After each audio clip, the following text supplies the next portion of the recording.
As the sun lowered itself behind the hills, the city of Rome began to soften. Light changed slowly. Stone walls lost their brightness. Roof tiles held the day's warmth a little longer. Shadows stretched across narrow streets. The noise of the afternoon eased, not suddenly but in small steps. Shops along the main roads began to close their wooden shutters. Merchants counted coins with unhurried care. Goods were gathered and stacked. Baskets were lifted. Cloth was folded. Voices dropped in volume. The sharp calls of the market faded into ordinary speech. Nothing needed to be rushed. Evening came every day, and everyone knew its pace. In the homes of the city, simple preparations began. Water was poured into basins. Lamps were checked and refilled with oil. Wicks were trimmed with practiced fingers. A single flame, when lit, was enough to push back the dark inside a room. The light was warm and small. It did not reach far, and that was expected. Families gathered as the heat of the day loosened its grip. The largest meal was often taken in the evening. Bread was broken, olives were set out. Vegetables that had simmered slowly were brought to the table. In wealthier houses, more dishes appeared, but the act of eating remained steady and familiar. People reclined or sat. They spoke quietly. The day was reviewed without urgency. Outside, the streets did not empty at once. People moved with purpose, but not haste. Some returned from public baths, skin still warm, hair damp. Others carried small parcels home. The sound of footsteps echoed softly between stone walls. Wheels from the last carts of the day rolled across worn paving stones. The rhythm of the city slowed itself. Public spaces changed character as evening deepened. The Forum, busy earlier, grew calmer. Officials departed. Petitioners drifted away. Columns stood in long rows, pale in the fading light.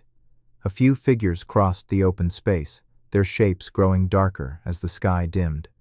The wide air felt cooler now. At doorways, people paused. Greetings were exchanged. A neighbor was acknowledged. Short conversations happened without ceremony. There was comfort in repetition. The same faces appeared each evening. The same patterns returned. The city was large, but evenings made it feel contained. As darkness continued to settle, lamps appeared in windows. Small points of light marked where life continued indoors. Smoke rose gently from hearths. The smell of cooked grain and oil drifted through the streets. Somewhere, a dog barked once, then fell silent again. Sound carried farther now, but there was less of it. In some houses, reading or quiet discussion followed the meal. Scrolls were unrolled. Words were traced slowly by lamplight.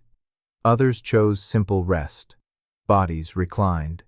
Feet were lifted from the ground. The labor of the day had already passed. What remained was recovery. In the streets, watchmen began their rounds. Their presence was steady, not threatening. They moved along familiar paths. Their role was known. Doors were barred. Curtains were drawn.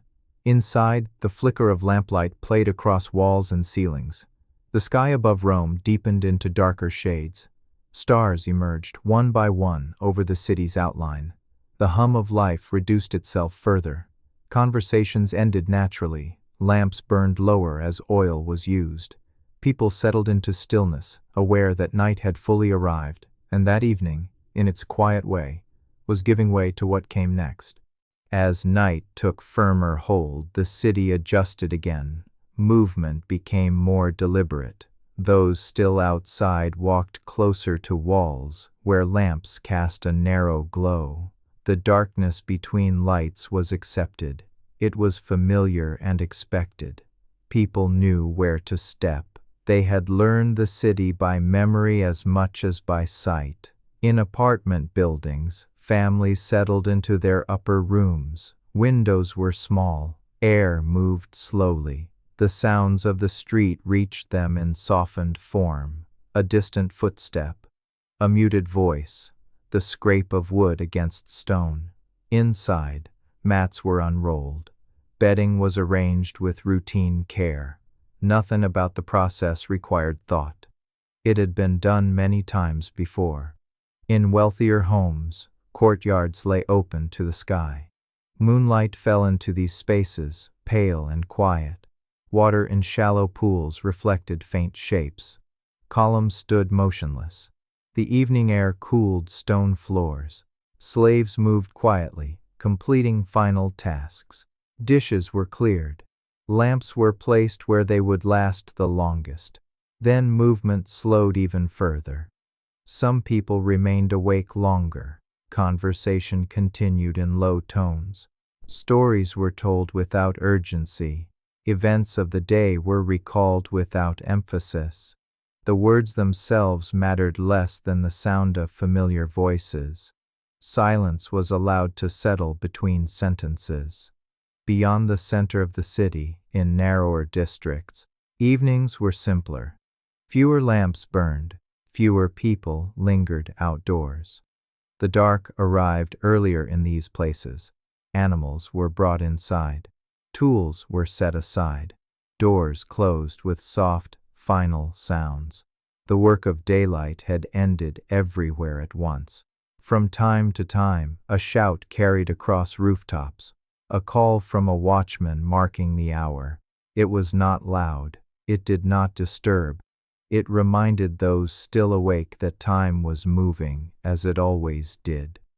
Hours passed whether one noticed them or not. Temples stood quietly through the evening. Their steps cooled. Offerings from earlier in the day remained in place. The gods were thought to observe at all hours, but the evening belonged more to reflection than to ceremony. Few people approached now. The buildings rested in stillness. Along the river, the flow of water continued without change. Boats were tied securely. The surface of the Tiber reflected faint starlight. The smell of damp stone and moving water blended into the night air. The river did not mark evening or night. It moved steadily, as it always had. In small rooms, lamps burned lower. Oil was precious and used carefully. Some flames were extinguished early. Darkness filled corners and remained there. People grew accustomed to it. The body understood when to rest. The day's rhythm guided it without instruction. Sleep came gradually, not all at once. One person rested while another remained awake a little longer. Breathing slowed. Muscles released their tension. Outside, the city continued its quiet existence. Rome did not disappear at night. It simply became less visible, waiting patiently for morning to return. Deeper into the night, the city rested in layers. Some were already asleep. Others remained in a state between rest and waking. The night allowed this. It did not demand uniform silence. It only softened what remained. In many rooms, the last lamp burned close to the floor. Its light reached only a short distance. Shadows settled into familiar shapes. Walls seemed closer in the dark. Ceilings disappeared. The room became a smaller place, easier to inhabit. People adjusted their bodies to the space, turning slowly, finding stillness. Outside, the stone streets held the memory of the day's warmth. Heat rose faintly from the ground. The air above remained cooler. The difference was gentle. It passed unnoticed by those already resting. Those still awake felt it only as comfort. The watch continued its slow movement. Steps were measured. The sound of leather and metal was kept minimal. There was no reason to draw attention. The purpose was presence, not display.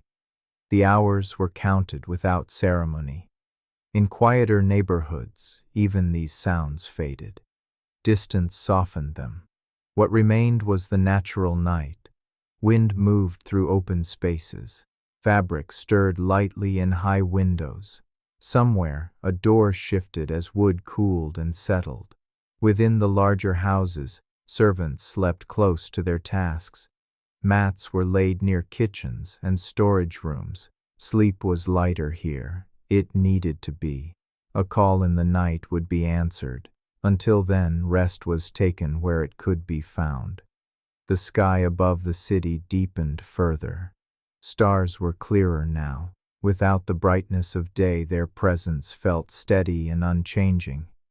They were not counted or named by most people. They were simply there, as they always had been.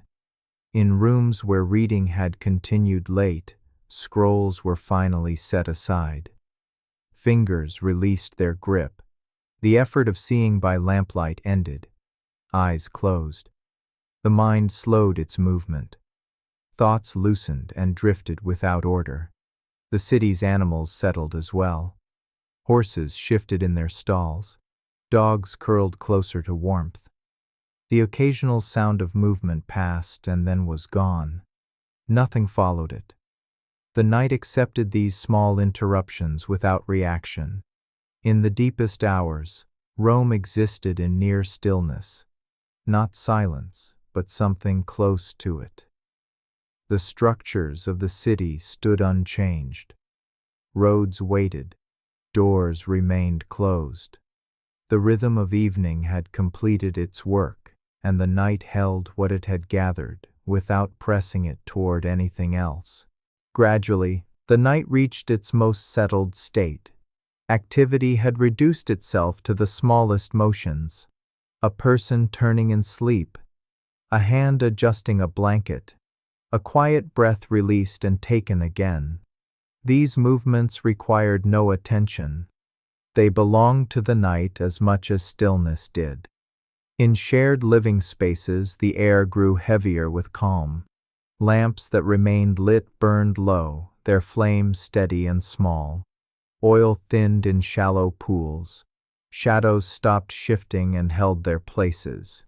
The room seemed unchanged for long stretches of time. Outside, the city felt wider. With fewer sounds to interrupt it, space itself became noticeable. Streets stretched quietly from one intersection to the next. Walls rose and receded without purpose.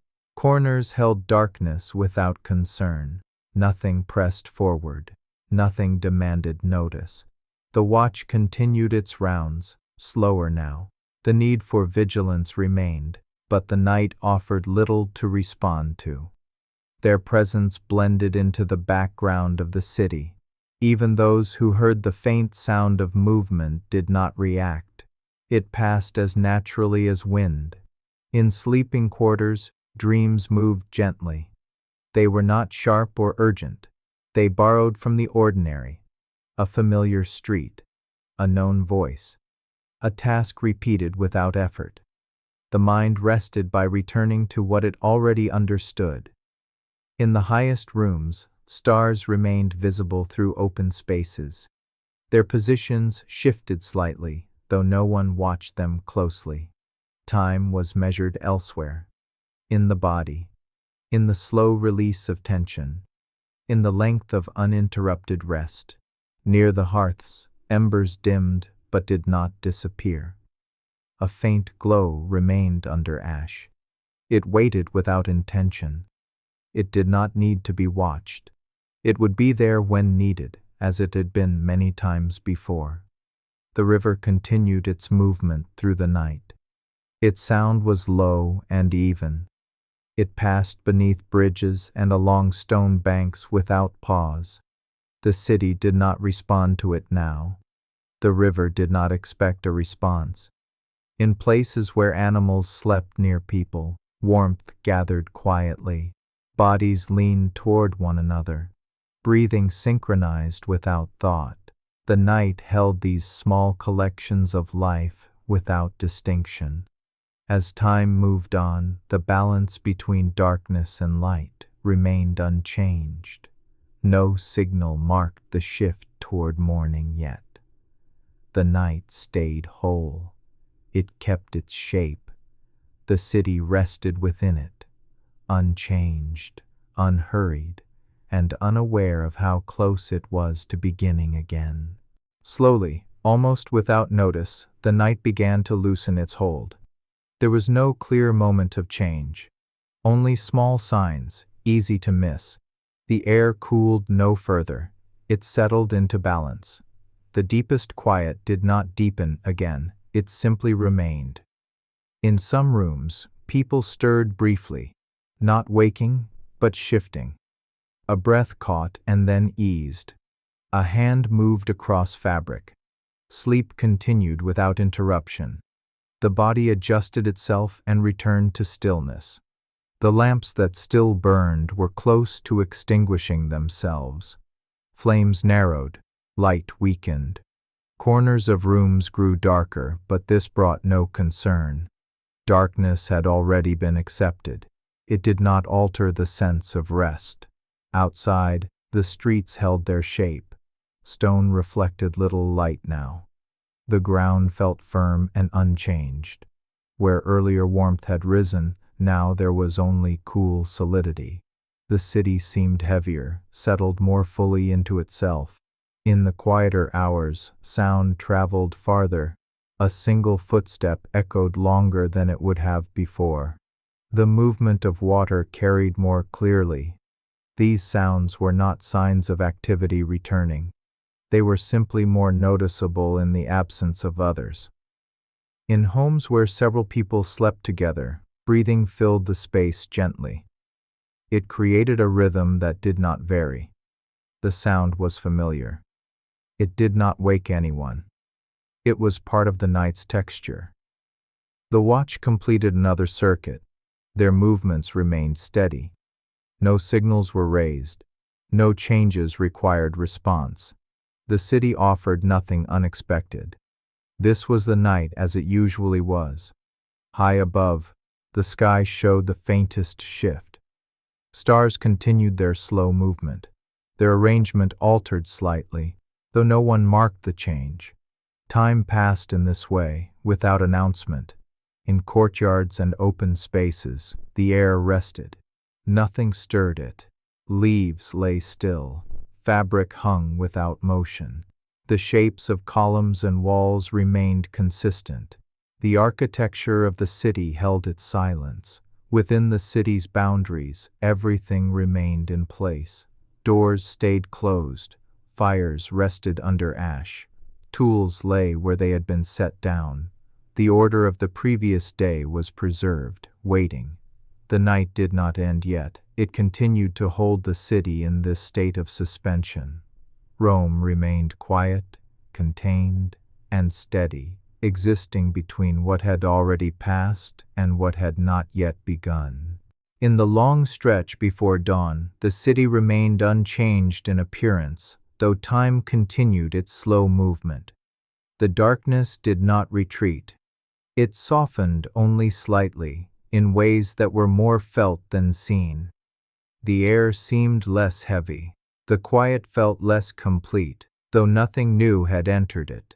In some dwellings, a person lay awake without reason. The body rested, but the mind drifted lightly. Thoughts did not settle on anything in particular. They moved and passed without effort. Eventually, sleep returned on its own, without being invited. Elsewhere, a lamp finally went out. The last thin line of flame disappeared. Smoke rose briefly, then faded. The room became fully dark. This change did not disturb anyone. It was expected. The night accommodated it easily. Outside, the watch adjusted their pace. The hours closest to morning required no more attention than those before. The city offered no signs that it was preparing to wake. Doors remained closed, windows stayed dark. The streets continued to belong to stillness. In places where people slept close together, warmth remained steady. The shared air held it. Bodies remained aligned in rest. There was no need to shift again. The night had not yet released its hold on sleep. Along the riverbanks, moisture gathered on stone. The surface of the water reflected almost nothing now. The river moved quietly, guided by its own course. It did not anticipate morning. It did not mark time in the way people did. In the larger structures of the city, Arches and columns held the darkness without change. Their outlines were barely visible. They had stood through countless nights like this one. Each passed without leaving a mark. The sky above showed no clear sign of light yet. It remained deep and even. The stars were fewer now, some lost to the gradual shift of the heavens. Their absence was not noticed. Nothing depended on them at this hour. Within rooms, sleep continued its quiet work. The body rested without instruction. Muscles remained loose. Breathing stayed even. There was no sense of anticipation yet. The morning had not made itself known. The city existed in this state for a while longer, not moving forward, not holding back, simply remaining. Rome rested in the final portion of night, unmarked by urgency, still contained within the slow rhythm that had carried it through countless evenings before.